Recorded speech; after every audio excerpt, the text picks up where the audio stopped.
la importancia del hacer. Y acá Jesús arranca hablando de la persona que sí está viviendo esta dinámica. Él arranca hablando de la persona que escucha y hace lo que el Señor le dice.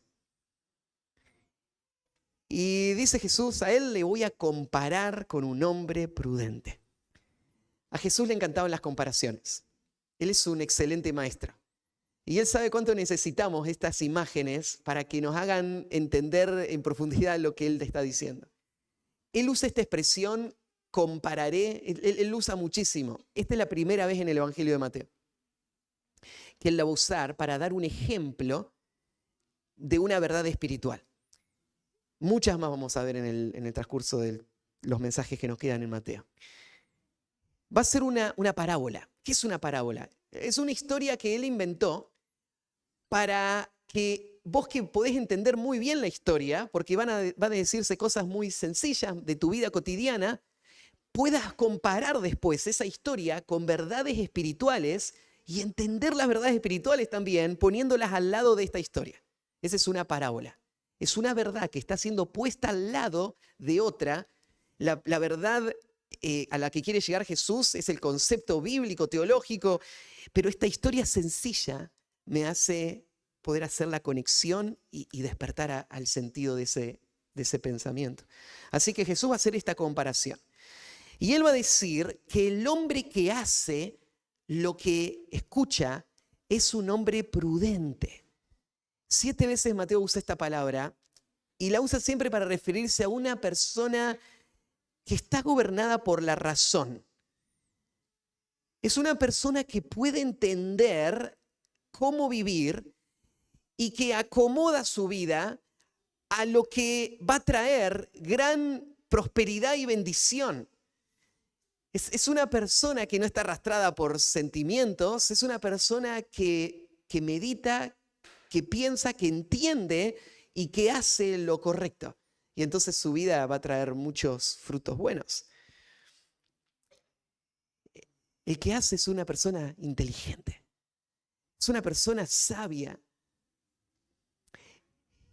Y el sabio es como esta persona que edifica su casa sobre la roca. Va a tomar un ejemplo de construcción, Jesús, que todos hemos visto o participado en algún momento, así que entendemos bien esta imagen.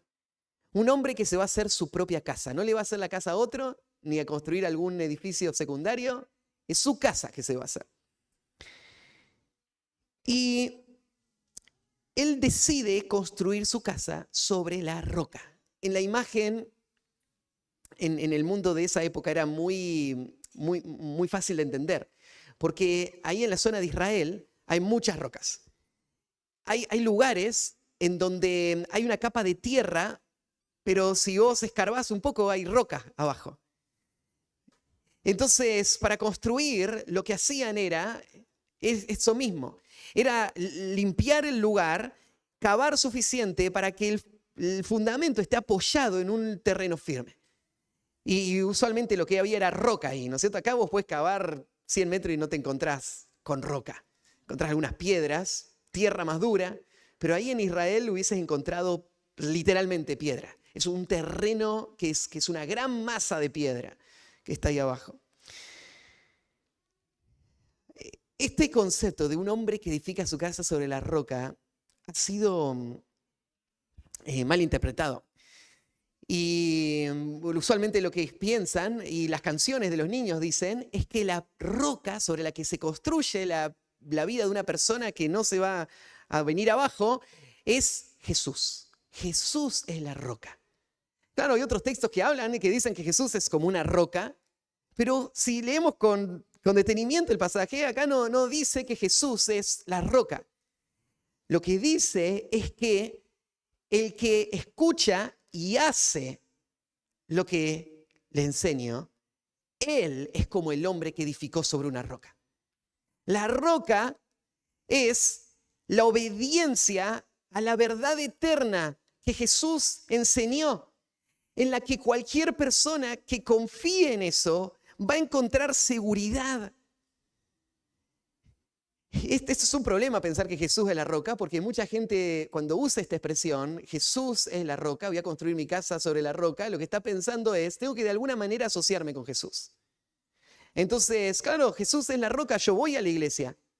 Él es mi roca, tengo que hacerlo parte de toda mi vida, ¿no?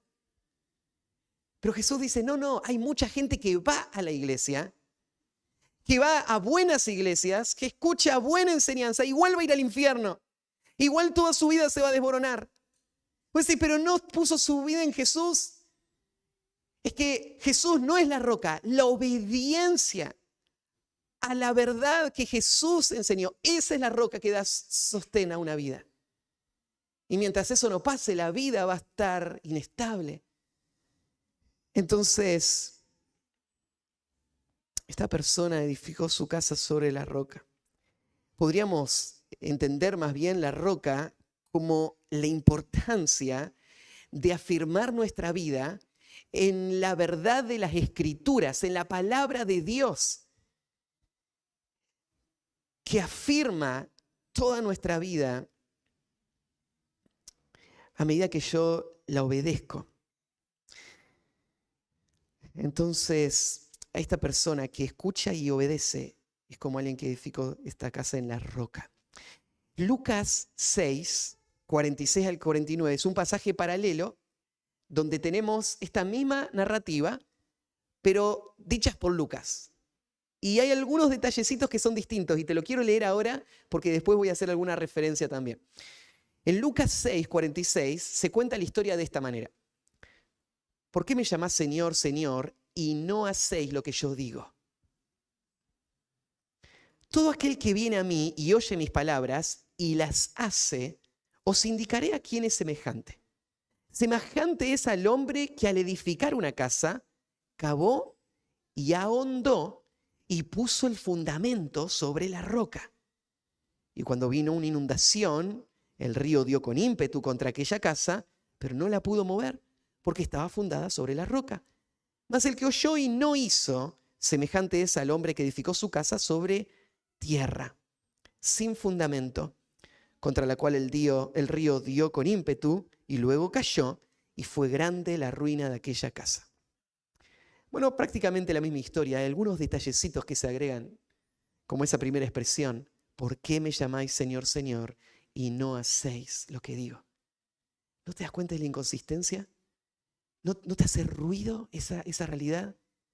Si es que sos parte del pueblo de Dios, ¿cómo se ve eso en la práctica? Entonces, bueno, el que escucha y hace, él es el que pone su casa sobre la roca. Y entonces, versículo 25, descendió lluvia y vinieron ríos, soplaron vientos y golpearon contra aquella casa. Si notaron, Lucas solo habló del río que vino. Pero Mateo no dice solo el río, te agrega varias imágenes. Te habla de la lluvia, los ríos, los vientos, y te agrega esta expresión, golpearon contra aquella casa. Mostrando, ¿no es cierto?, la intensidad con la que este clima de forma agresiva está poniendo a prueba la integridad de este edificio. Y eso es lo que hace el clima, ¿no? Los que son constructores saben que parte de lo que estás pensando en la construcción es cómo esta casa va a sobrevivir a la presión del clima. ¿Cómo vamos a evitar la humedad que me va a afectar los materiales? Acá en Argentina no tenemos mucho más que eso, ¿no? No hay terremotos ni cosas así. Sí hay vientos. En casa, cuando éramos chicos, una vez un viento nos llevó todo el techo de toda nuestra casa. Y sí, las construcciones tienen que resistir la inclemencia del tiempo. Y tienen que durar muchos años. Para eso las estás construyendo. Entonces, acá Mateo está describiendo esta situación y mostrando Cristo este paralelo. Lo que nos está haciendo ver es que así como el clima pone a prueba la integridad o la clase de materiales o la esencia de esta casa, de la misma manera, la vida del que profesa a Cristo va a ser evaluada por situaciones que van a sacar a luz de qué está hecha. Yo decía, esta casa cuando se construyó puede haber sido una hermosa casa. Puede haber sido una casa que se construyó con muy buenos materiales. Pero al fin del día, lo importante de esta casa es el fundamento sobre el cual se apoyó esta casa. Y aunque pueden haber pasado muchos años hasta que la prueba llegó, en un momento llegó. Y ese río, ese viento, esa lluvia que golpearon, terminó separando de qué consiste el fundamento de cada una de estas casas. Y esto es lo que nosotros sabemos en nuestra vida espiritual también. Cuando una persona está sentada escuchando, esta persona no vamos a saber dónde está apoyando su vida realmente hasta que no venga la presión. Pero en algún momento esto va a llegar. En algún momento las pruebas de esta vida van a venir. El dolor, el sufrimiento, la inclemencia del enemigo que está al acecho, las luchas con mi propio corazón, mis propios deseos. Y tarde o temprano eso va a sacar a relucir si yo estoy creyendo lo que estoy escuchando o no. Si es solamente asentir, si es solamente participar, mientras yo manejo mi vida con mis pensamientos y construyo mi vida con sabiduría humana, con deseos humanos, con propósitos humanos. La verdad es que cuando vos pones una casa al lado de la otra, es muy difícil distinguir dónde está apoyando esta persona su vida espiritual. Pero Jesús nos va a hablar de dónde está la verdadera seguridad. La verdadera seguridad está para la persona que al escuchar está respondiendo en fe y obediencia a esa verdad que está escuchando. Porque cuando lleguen esos ríos, esa inclemencia, entonces la casa no va a caer. Conocemos historias, ¿no es cierto?, clásicas de la Escritura, hombres como Job, en donde esa tormenta, una tormenta tremenda, que parece tan abrumadora que hubiese colapsado cualquier edificio. Y eso es lo que pensó Satanás que iba a pasar con la vida de Job. Pero no pasó. La vida de Job estaba en pie después de la tormenta. Y no es solamente algún ejemplo por ahí, toda la Escritura está llena del testimonio de la forma en la que Dios obra a través de la prueba. Yo anoté ahí también 2 Corintios 4, 7 al 9, donde Pablo habla de su experiencia y del pueblo de Dios. Él dice, somos como vaso de barro para que la excelencia del poder de Dios, el poder sea de Dios y no de nosotros. Que estamos atribulados en todo, mas no angustiados. En apuros, mas no desamparados. Perseguidos, perdón, no desesperados. Perseguidos, mas no desamparados. Derribados, pero no destruidos. Pablo dice, soy como un luchador a quien lo tienen en la lona, pero todavía no sonó la campana y no perdí esta batalla. Él entiende lo que es la presión y la prueba de todos lados. ¿Y por qué él no ha renunciado? ¿Por qué él no fue destruido totalmente? Bueno, acá Jesús lo explica. Su vida tiene fundamento. Y el fundamento de una vida no pueden ser las emociones pasajeras o lo lindo de participar. Tiene que estar arraigado en convicciones profundas del corazón, en donde yo he creído y estoy viviendo la verdad que estoy escuchando. Entonces el resultado, no cayó. Y la razón por la que no cayó es porque estaba fundada sobre la roca. No se desmoronó, no se vino abajo este edificio. Y es la idea de cayó. Hay varios textos del Nuevo Testamento que usan esa misma expresión. El Señor le sostuvo.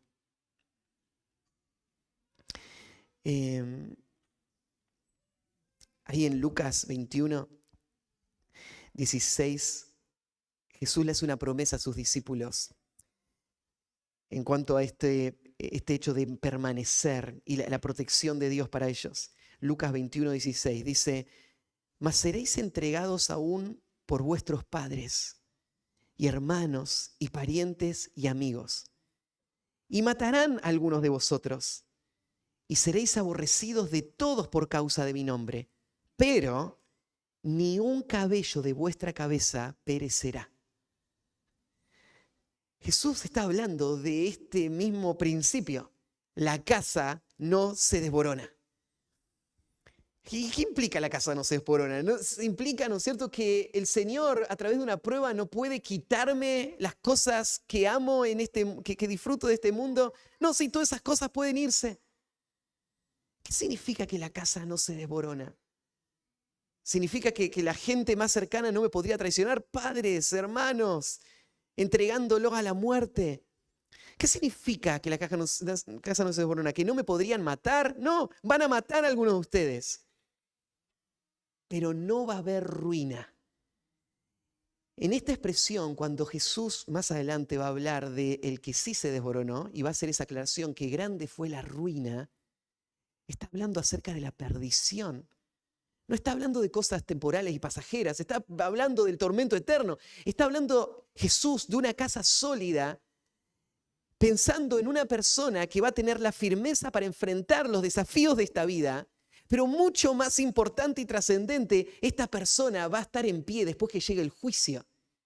Para muchas personas el juicio final va a ser como un huracán que va a destruir todo lo que esa persona construyó durante toda su vida, todas las cosas que él amaba, todo en lo que él confiaba, todo va a ser destruido.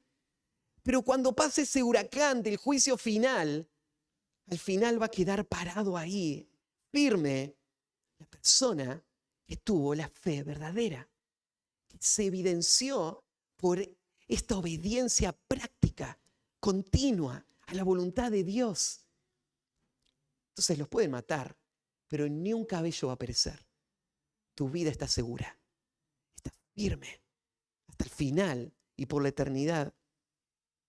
El Salmo 91 es un salmo muy apreciado por muchos, porque nos habla de esta seguridad que tiene el que tiene el fundamento puesto y es sólido.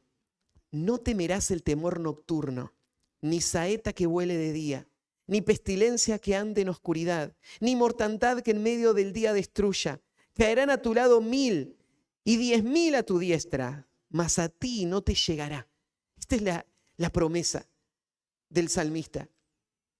Cuando el fundamento está firme, esa casa no va a caer. Pase lo que pase, no puede ser destruida.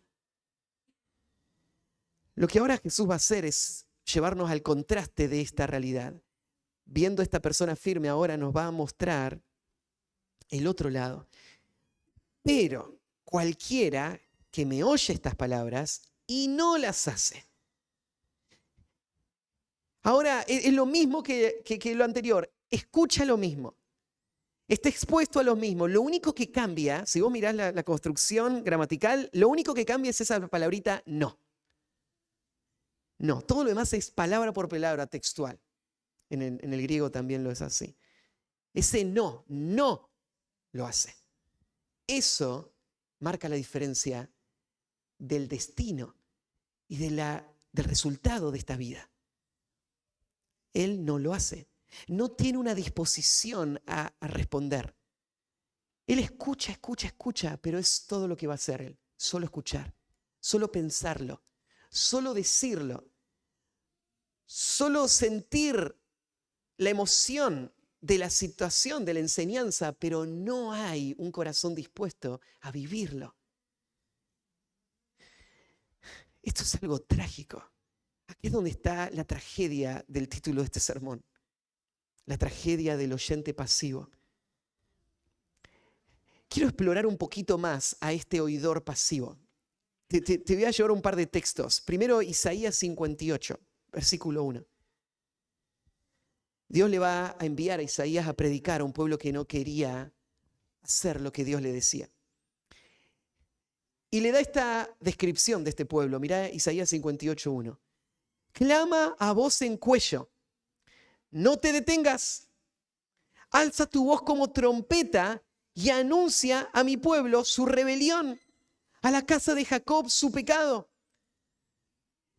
No te canses de insistir y de mostrarle su condición. Y ahora los va a describir. Mirá qué estaba pasando con Israel. Que me buscan cada día y quieren saber mis caminos, como gente que hubiese hecho justicia y que no hubiese dejado la ley de su Dios. Me piden justos juicios y quieren acercarse a Dios. Es como si dijera esto, mira, ellos vienen cada domingo y se sientan en el culto como si fuese a ser gente que realmente quiere hacer lo que se le está diciendo. Se sientan como gente, ¿no es cierto?, que sí, queremos que Dios haga justos juicios, queremos que Dios cumpla su voluntad. Y se sientan como si eso fuese ser verdad, cuando nada de esto es verdad. Ellos no quieren hacer nada de lo que se les dice. Así como termina la predicación, se van y vuelven a la misma rebelión de la cual salieron. Pero en su apariencia, queremos buscar a Dios. Claro que quiero buscar a Dios. Quiero escuchar su palabra. Quiero que Él me dirija. En Ezequiel 33 también es muy descriptiva esta imagen que va a ser Ezequiel 33, 31. Dice así, y vendrán a ti como viene el pueblo, y estarán delante de ti como pueblo mío. O sea, ellos vienen y se presentan, acá estamos, somos el pueblo de Dios. Vamos a escuchar tus palabras. Y no las pondrán por obra. Antes, hacen halagos con sus bocas, y el corazón de ellos anda en pos de su avaricia. En su boca están halagando, qué hermosa la predicación, qué valioso que es todo lo que estamos aprendiendo, pero en su corazón aman este mundo, aman las cosas de este mundo, aman el dinero de este mundo, hay avaricia. Mira cómo sigue la descripción. Y aquí que tú eres a ellos como un cantor de amores, hermoso de voz y que canta bien, y oirán tus palabras, pero no las pondrán por obras. Vienen a escucharte como un espectáculo. De la misma manera que irían a un concierto, a entretenerse en un momento, solamente que en vez de música, escuchar a alguien que me está hablando. Y eso es todo lo que sos para ellos, porque vas a hablar y no van a hacer nada de lo que vos le digas. Qué desalentador para un predicador saber que de eso se va a tratar tu ministerio, toda tu vida. ¿Y por qué va a predicar Isaías? Bueno, porque el Señor le envió a predicar. Aunque nadie se convierta y aunque nadie responda, Él es un siervo de Dios y Él va a hablar la palabra de Dios. Y esto va a ser un testimonio para salvación o para condenación. Pero esta es la tragedia, ¿no? Gente que escucha solo como si fuese a ser un cantante, pero no van a hacer nada. En el Nuevo Testamento, tal vez los pasajes que conocemos que describen con imágenes muy gráficas esto están en Santiago. Santiago capítulo 1. En el versículo 22 al 25, Santiago dice, pero sed hacedores de la palabra y no tan solamente oidores, engañándoos a vosotros mismos. Porque si alguno es oidor de la palabra, pero no hacedor de ella, este es semejante al hombre que considera en un espejo su rostro natural, porque él se considera a sí mismo y se va y luego olvida cómo era. Mas el que mira atentamente en la perfecta ley, la ley de la libertad, y persevera en ella, no siendo oidor olvidadizo, sino hacedor de la obra, este será bienaventurado en lo que hace. El bienaventurado no es la persona que vino, miró, dijo, uy, sí, es verdad, cuánto pecado que hay en mi corazón. Y se fue y sigue la vida normal. No hay ninguna intención de hacer ningún esfuerzo para dejar nada de eso. Y Santiago dice, el peligro de esto es el autoengaño. Se creen la mentira. Se creen que son algo espiritualmente que no son. Solamente porque escuchan. Es la misma advertencia. Y termina con la promesa, estos van a ser bienaventurados, los que hacen. Y más adelante en el capítulo 2, ¿se acuerdan también cuando Santiago confronta a la iglesia con la fe falsa? Es esa fe que dice, yo tengo fe y tú tienes las obras. Bueno, muéstrame tu fe sin tus obras y yo te mostraré mi fe por mis obras. ¿Cómo mostrás la fe sin las obras? ¿A quién vas a convencer de que realmente crees en el Evangelio si no hay ninguna intención de obedecer al Señor como tu Señor? A nadie vas a convencer. El Señor conoce los corazones, Él va a dar el veredicto final, pero en lo que concierne a la vida de la iglesia, la regla es muy clara. El que hace justicia es justo. Esa es la regla.